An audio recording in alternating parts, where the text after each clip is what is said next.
E aí, mentes investigativas, sejam bem-vindos ao nosso canal Crime e Castigo Dark. Toda semana com vídeos novos para você ficar por dentro do que vem acontecendo. Se você gosta desse tipo de conteúdo, não se esqueça de se inscrever, deixar seu like, comentar e compartilhar com aquele seu amigo que também gosta e também quer entender o que se passa na cabeça de um ser criminoso. Bem-vindo ao nosso canal Crime e Castigo.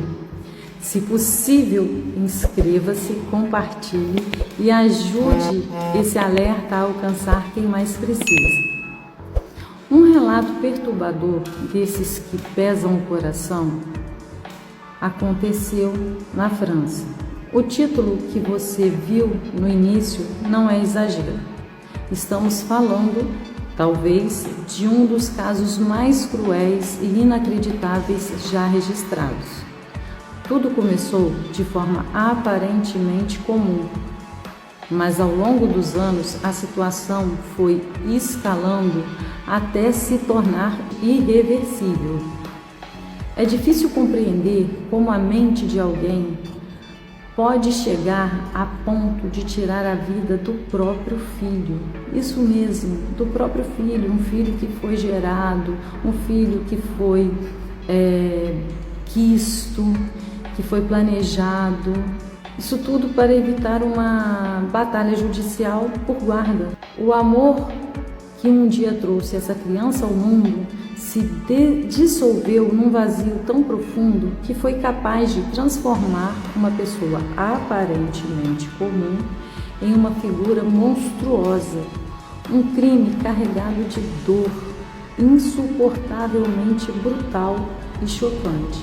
Gente, eu vejo muitos vídeos sobre crimes e eu acho que esse é um dos que mais me marcaram até o momento. Esse triste episódio aconteceu em Lausanne, na França, no ano de 2020. A história gira em torno de Sandra Luz e Benjamin Bee, um casal que esteve juntos por mais de 10 anos. O relacionamento começou com carinho genuíno, amor e com o tempo se transformou num desejo mútuo de formar uma família.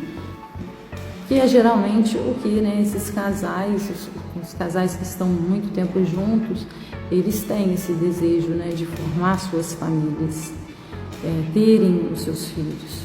Segundo Benjamin, o plano era dar continuidade à história deles por meio dos filhos. Nas entrevistas, o visível orgulho e a alegria de Benjamin ao falar sobre ser pai. Ele abraçava todas as responsabilidades da paternidade, com todas as suas dores e, é claro, delícias, A princípio parecia a história perfeita, com um desfecho feliz. Mas, como estamos tratando de um caso real de crime, a reviravolta começa com o nascimento da filha do casal, a pequena Estelle. A chegada de Estelle foi um divisor de águas. O que parecia o ápice da felicidade acabou sendo o início da derrocada. Em 2020, quando a criança já tinha 3 anos, o casal enfrentava um processo de separação. E um processo de separação turbulento, com desentendimento sobre a partilha de bens e, é claro, a guarda da filha. E então, o impossível aconteceu. Sandra cometeu um assassinato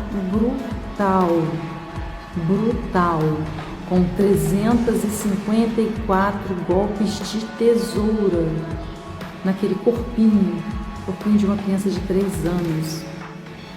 Desde então, uma única pergunta ecoa. Teria sido esse o ato cometido por alguém em surto mental? Ou por alguém plenamente consciente do que estava fazendo? Bem, a minha opinião pessoal é de que ela estava fazendo, uma vez que ela foi até a cozinha no dia anterior e pegou uma faca. Então, para mim, eu sou leiga, isso configura uma premeditação. Não sei, se eu estiver errada, comente aqui embaixo. Sandra, com 39 anos, era conhecida como ex-miss e se demonstrava envolvida com a maternidade. Desde o nascimento da filha, parou de trabalhar com o apoio de Benjamin, que sustentava a casa.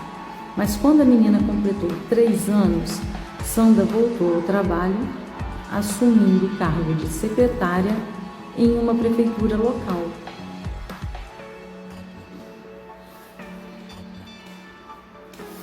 Aos olhos externos, parecia que tudo corria bem. No entanto, dentro de casa, a situação era diferente. Sandra se dedicava exclusivamente à filha, deixando o marido completamente de lado. O laço conjugal desapareceu e ela passou a isolar-se socialmente, mantendo o marido afastado da própria filha, mas não só o marido, os familiares também. Apesar de ter contato com centenas de pessoas no trabalho, ela se fechava completamente no ambiente familiar. Na escola de Estelle, apenas Sandra buscava e levava a criança, mesmo com o pai legalmente autorizado a fazer. Essa obsessão foi crescendo. Ainda que não houvesse histórico de depressão ou transtornos mentais registrados anteriormente, o comportamento dela levantava muitas dúvidas: ciúmes, raivas, medo ou uma tentativa de manter um controle absoluto sobre a filha. Benjamin, por outro lado, não tinha histórico de agressividade, dependência química ou comportamento abusivo. Pelo contrário, sempre se mostrou um pai presente e responsável. Após longos conflitos, o casal decidiu pela separação. Já viviam em cômodos separados na mesma casa, ele no andar térreo e ela com a filha no andar superior. Na madrugada do crime, Benjamin ouviu a filha chorar, mas acreditou que Sandra estava cuidando dela, como sempre. Ao acordar pela manhã, subiu ao quarto e encontrou uma cena devastadora. Gente, eu não me imagino uma situação dessa. A filha morta e a esposa ao lado, em silêncio. Quando ele tentou entender o que havia acontecido, ela apenas disse, abre aspas, você conseguiu, você nos separou, fecha aspas. Sandra chegou a enviar uma mensagem à própria mãe minutos antes de ser encontrada. Abre aspas, matei minha filha, o Benjamin queria guarda total, não consigo viver sem Estelle, fecha aspas. Essa mensagem, somando a confissão feita aos policiais e a tentativa frustrada de tirar a própria vida, mostrou claramente a intenção por trás do ato. Mais tarde, ela relatou ter ouvido vozes e dito que não lembrava com clareza de quase tudo, o que levantou a hipótese de transtorno psicótico. 3 anos depois, em novembro de 2023, a justiça francesa declarou que ela não era responsável pelos próprios atos no momento do crime. Sem julgamento, foi internada no hospital psiquiátrico por tempo indeterminado. A indignação de Benjamin é imensa. Ele teme que em algum momento Sandra seja liberada. Entre aspas, me disseram que a internação seria longa, mas quem garante? E se ela sair? Quem vai monitorá-la? Fecha aspas, desabafa ele. A decisão judicial causou revolta. Segundo o promotor, laudos psiquiátricos indicaram que Sandra perdeu o discernimento no momento do crime. No entanto, como ignorar que ela buscou a tesoura na cozinha horas antes, demonstrando premeditação? Foi isso que eu falei para vocês. Como é que a pessoa entra num surto e horas antes vai lá e se municia de uma tesoura? Hoje, Sandra permanece internada. Já Benjamin, além de luto irreparável, carrega a frustração de não ver a justiça feita.